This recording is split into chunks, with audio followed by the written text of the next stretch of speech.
Hey guys, my name is Mark from Jazz Guitar Lessons. Welcome to this video. Tone is in the finger. What does that even mean? A while back I started to question this for my own sake and then started to work with students on that regard. And when we say tone is in the finger, it really is a matter of technique, meaning how do I pick the string, how long it is, how loud, how everything, so really fine motor skills. So in this video I want to give you basically 3 stages that you can approach, that you can practice at any level, at any rate, over any song, over any chord, at whatever level you're comfortable with right now, with any acoustic or electric guitar, just to find out what does that mean and how do we go about creating tones in the fingers and not rely so much on gear and pedal and really take control over your musicality. So let's get going. The first step in looking at why tone is in the finger, it's something super basic. Everyone's gonna go, oh, Mark, you come on YouTube and you teach us. I say, well, yeah, how loud do you hit the string? And we will call this in music, call this dynamics.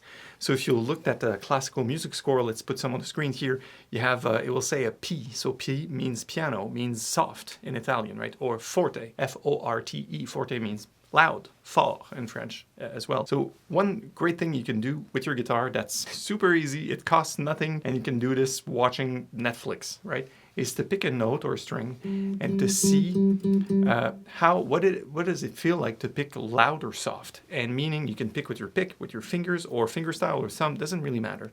I love how we'll dig into that. I have a little joke, and to me it's almost as if with dynamics and talent and whatever, you could give Pat Metheny a toothbrush and it would still sound amazing. So this is what we're about to do. So in order to find out what loud or soft is, the best thing to do is just to start experimenting like this with a note and go, okay, louder, maybe softer. And my best advice ever, you won't believe this, came from Steve Vai. And Steve said, well, you know, dynamics work better when they're exaggerated. I'm like, oh, right. So when I play soft, I play super soft. Don't wake up the baby, you know. And when I play loud, I play, sorry, probably peaked on the microphone. I play super loud so that when I do that for myself, I can calibrate super loud versus super soft. And you can do this for a few notes. So I'll play a lick of sorts like.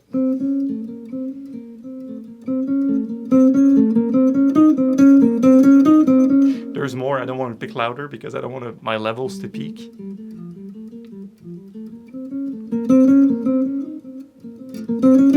Right, so you can see what's the top of your range and what's the bottom of your range. So if any of you have been in recording studios for recording, say, horns, they will tell the horn, okay, could you just play as loud as you will play in a recording session, like super loud, and then play some soft, so we can meter how much gain we want to get from equipment. Here's the point. When I calibrate, I have an idea of what's the loudest and the softest. So for me, say it's here.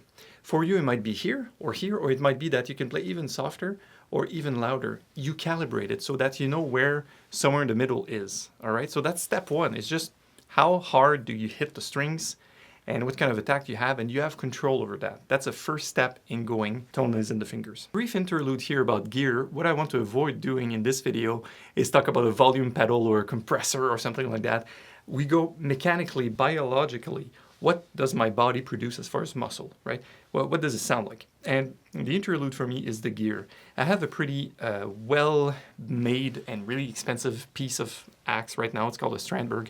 And one thing that happened to me, well, that's about 12 years ago, believe it or not, and I bought this blue guitar. So this guy that you see in some videos, I recorded everything that's really recorded professionally of yours truly is in that. And that's about 12 years ago. When I got it, it completely transformed my playing, and I kept wondering why, right?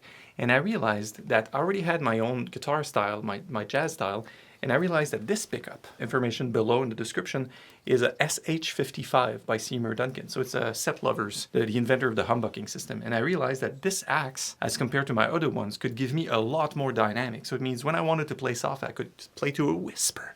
And when I wanted to play loud, I could really go into it. But I could calibrate myself and expand that dynamic range. So it means it expanded the possibilities for chording and soloing, accompanying chord melody, and everything in between. I could really phrase and had more, say, dimensions of freedom. So one thing I will just note, you don't have to run and buy this guitar or this pickup, but at any rate, find a pickup that works for your style and attack, and try to grasp as much dynamic range as possible, or not. If your style is like, well, I like to play in that range, then find an instrument that responds well to the way you play the guitar. But to me, tone is in the finger. More range means more control over your tone. Now let's move on. Okay, now that we talked about the first step, which is, hey, how loud or soft can I play? Second step will be about how long are the notes maintained. Meaning that you could hit a note, say I'm going to play that G here and go pretty short. So it could be super short, or I could hold it. So this comes to be really relevant when I'm playing lines, because I go, but I could go same note. So it gives a completely different tone, and I will just tell you right off the bat, my students that come to me, by the way, I'm working with a really close bunch of students in the Jazz Guitar Accelerator. As of 2020, last year, 2022, we reach about one new student per week. Now this year, we're aiming to look between 5 and 10 new students per month. So the gates are open, book your call here. It contains custom feedback from yours truly. It contains all the lessons, the support, all bells and whistles. Plus we focus on standards, which means the songs are really put in the middle of the learning, and then we learn everything around that, including technique. Okay, enough said about that. So my students, when they come to me, they will say, well, play lines, and the tendency is to play more short notes. The term in Italian is staccato, so like this. I call this a dip, dip, dip.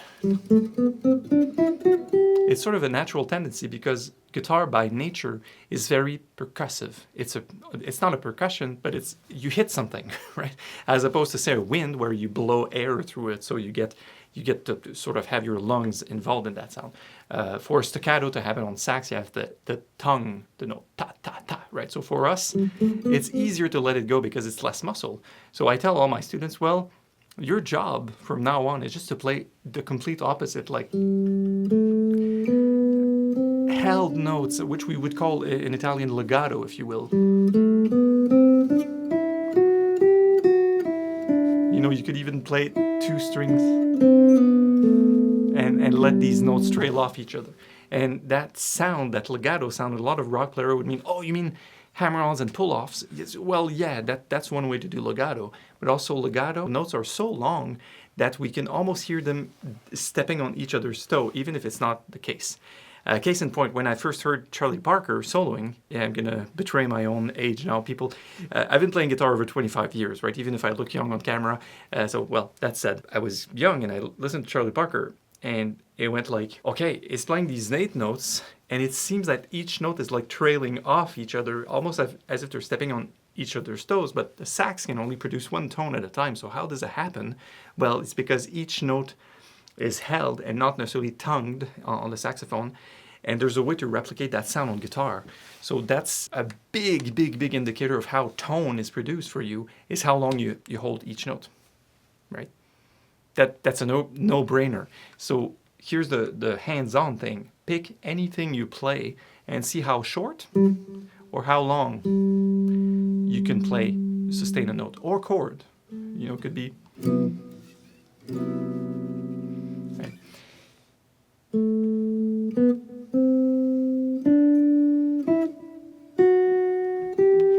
And of course, you don't have to give this your full attention all the time. You don't need to play like that. But to bring to your awareness that this exists is one of the best things you can do for your playing. Like the fact that there is long versus short and loud versus soft, as we covered in the first step. This is it. So let's move on. I want to insert a second interlude here to tell you one of the best things you could do is to do everything we did in the first step, loud or soft, and to do held or not held, so staccato, legato.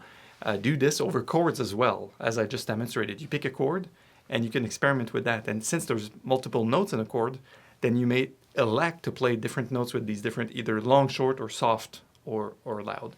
That's a biggie. That's a really big one. Okay, third step for tone is in the fingers, to me, is a matter of contrast.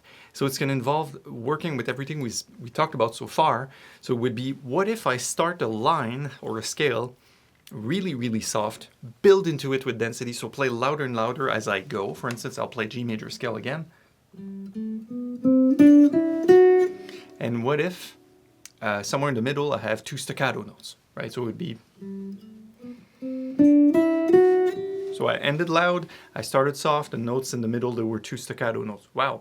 So this entails a lot of control. And this is where we go into the realm of Gilad, Excelman. We go into Julian Lage sound, Schofield, Metheny, these classical guitarists, or anybody, like Larry Coryell for that matter, like anybody that has really a good control over that has his or her own digital imprint. That's my fingerprint of my voice and my sound, which means I've chosen to play these notes soft or long at the beginning of my phrase, or my phrase sort of has a dip in the middle, I come back. There's more density, so notes are closer by, and then maybe I'll let more space go by between notes with like these more staccato. So it's the blending of everything, and actually in that third step is more multi-dimensional, if you will, because there's not a single instruction.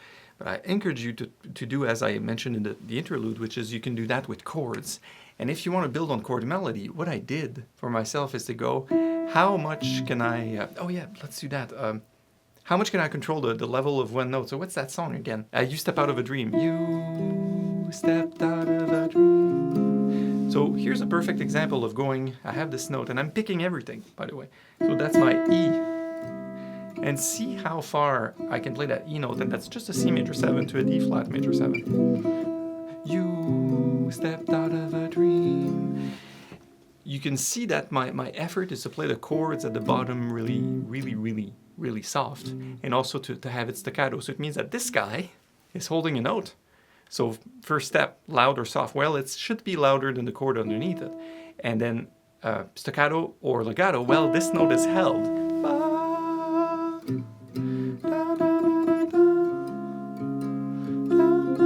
What's the rest of the song?